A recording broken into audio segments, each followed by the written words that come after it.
my friends, I'm so excited to shoot this video because there aren't many videos like this out on YouTube, and I feel like it's so important for those of us that are interested in beauty boxes, beauty subscriptions, and little black bag specifically, to kind of get some feedback from each other about what our trading experiences have been like on Little Black Bag and how things that have worked, things that haven't worked, because I'm still figuring it out. This is my second Little Black Bag that I have gotten, and if you're interested in seeing the video on that, I'm going to put a link here that will open in a new window. Just press, when it opens, just press pause on it and watch it later, or watch that first and then watch this one later, whatever way you want to do it. And I'm also going to put a link in the down bar down there. Is going to be another link to that video so you can see what my last Little Black Bag was, and then also the Little Black Bag from the month before.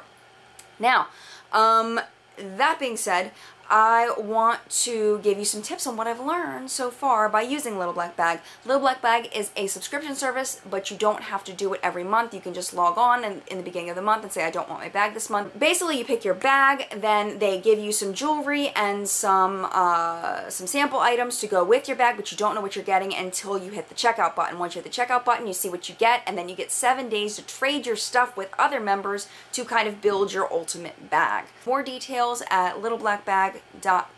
So these are 10 tips that I want to share with you, hopefully quickly, on things that I've learned from using Little Black Bag.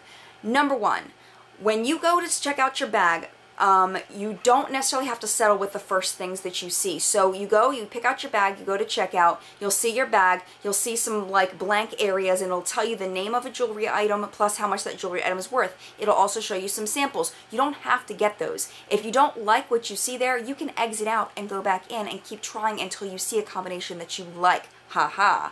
Learn that my second month. All right, tip number 2. When you pick your bag, you kind of have two choices. You have a choice of picking a bag you really love that you want to hang on to, or picking a bag that's very expensive that you intend on trading for other things. Now, if you pick a bag that you love, don't let it go. Hold on to that bag. Don't trade it, because chances of you getting that back are pretty slim to none.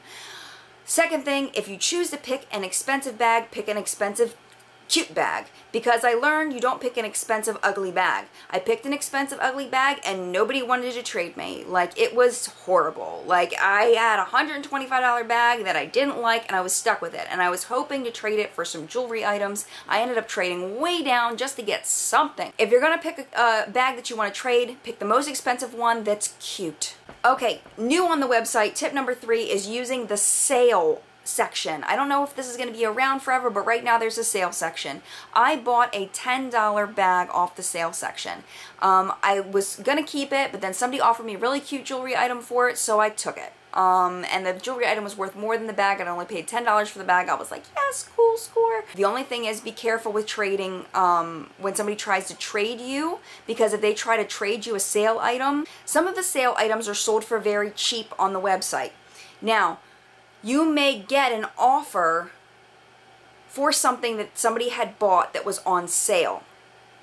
If that happens and that sale item is worth a lot of money, you may think, hey, I'm getting a $70 item for a trade for something that is worth $30. I'm really making out on this deal, until you realize that that item is not going to be tradable, that $70 item, because number 1, it's probably ugly, and number 2, nobody's going to want something that's ugly even if it's worth $70, and especially if it was bought on sale by somebody, they're going to know that it doesn't have that hardcore value like a $70 item does that wasn't on sale, if you know what I'm saying. So just be careful with that sale section. Keep an eye on what's on sale, especially if you plan on trading that item that you're getting. Tip number 4. People are complaining a lot about Little Black Bag and people not wanting to trade anymore, and I definitely have experienced that. A way to kind of get around that is to look at things that have 10 plus people available for trade. The more people that are available for trade, the more likely someone's gonna bite on your offer for trading. It doesn't always work, but it's definitely more likely if there's more people that have that item. If only one person has that item, good luck prying it out of their cold dead hands. Tip number 5, jewelry and clothing and bags are worth way more than samples. If you end up with a ridiculous amount of samples because somebody wanted to trade you $150 worth of samples for your $90 purse, then you are going to be out of luck. You're going to be stuck with a lot of samples. I got so many offers for repeats of samples because people traded their jewelry items for samples. Don't trade for samples unless they're samples that you want to keep. Don't expect to get a good return on samples. Tip number 6. If you are trying to trade for something, you can mix up your offers. So if you have, let's say, a $60, you're trying to get an $80 bag. You have a $60 jewelry item and a bunch of samples. And you're going to be offering a $90 value for this $80 bag. So you offer the jewelry plus sample A, and then the jewelry plus sample B, and the jewelry plus sample C, or pick another piece of jewelry or a watch for, you mix it up, because you never know what people are going to want, and they can't say, hey, I want this other item of yours. They don't have that ability. So make sure you offer everything you're willing to give for that item if that's something that you really want. Tip number 7, biggest mistake I've made because I've been cocky about it and I feel like I know how to do this, but I really don't, is keep a ruler by your computer, because what seems like is gonna be small ends up coming like this big. Something that seems like it's gonna be big, like I thought this necklace was gonna be huge, and look how teeny tiny that is. So tiny, and I'm happy with it because it's not obnoxious looking. Keep a ruler by your computer so that you know exactly the size of the things that you're getting, because it can be extremely deceiving. Along with that, make sure you're looking at the pictures of the mannequin so you can kind of see the size of things. Necklace that I got was super long, didn't realize it because I never bothered to click on the mannequin picture. Tip number 8, I had the most success trading within a $10 range of value. So either $10 up or $10 down. If you're willing to give more than $10, then go for it. Most likely people are not going to trade you for $10 less than what their item is worth unless you've got some kind of really good item. Tip number 9, make sure you open your bag at nighttime when you first start, because you're going to have 7 days exactly to trade. I had opened mine at 8:30 in the morning, and nobody was trading me at 4 in the morning. So by the time I woke up at 8:30, I had lost all of that late trading time to really get my bag good. So you want to open your bag in the evening when people are up and awake. Maybe like 8 or 9 o'clock would probably be best, so that you have that really nice amount of time in the evening to close up your bag with all of the things that you want with active trading going on. Tip number 10, send stuff you don't like back, because you end up getting either a credit on your next little black bag for another item, or you can send it back for actual cash back, but it is going to be a percentage. It's not going to be the actual value of the item. So there's a calculation on the website of how they calculate the returns. If it's jewelry, get a little bubble mailer and pop it in the bubble mailer, and it'll cost you like $2 to send back. Totally worth it to get something completely different that you actually really like, instead of having this jewelry or whatever it is around that's like, ugh. I will be hopefully doing more videos like this as I learn more. If you have any tips for me on Little Black Bag, please tell me. I feel like I'm doing pretty good, but I think I can always get better with it. I would appreciate any help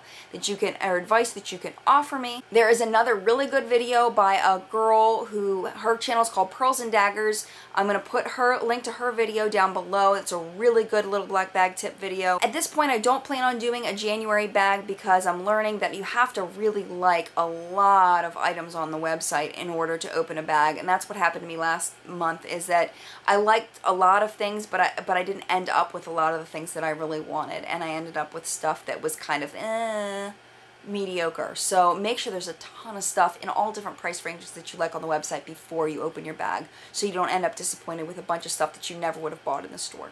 And if you found this helpful, please hit the like button and subscribe. Where's the subscribe button? I don't even know where they moved the subscribe button. It's somewhere. Find the subscribe button. I don't know where it is. I'll put like a link to subscribe in somewhere. Make sure you subscribe so that you can check out more videos like this. I have a bunch of playlists of different videos. If you're interested in that, check those out on my channel page. And I have a Facebook now, so make sure that you go to my Facebook page. I put a lot of good info on there, any sales that I find out about. If my friend Mike that works at Sephora finds out any cool deals that Sephora is going to have, I'm going to be posting those on my Facebook page. And we can also chat and get to know each other better on Facebook, so that's always a fun thing to do. Alright, mad love, and I will see you in the next video. Bye!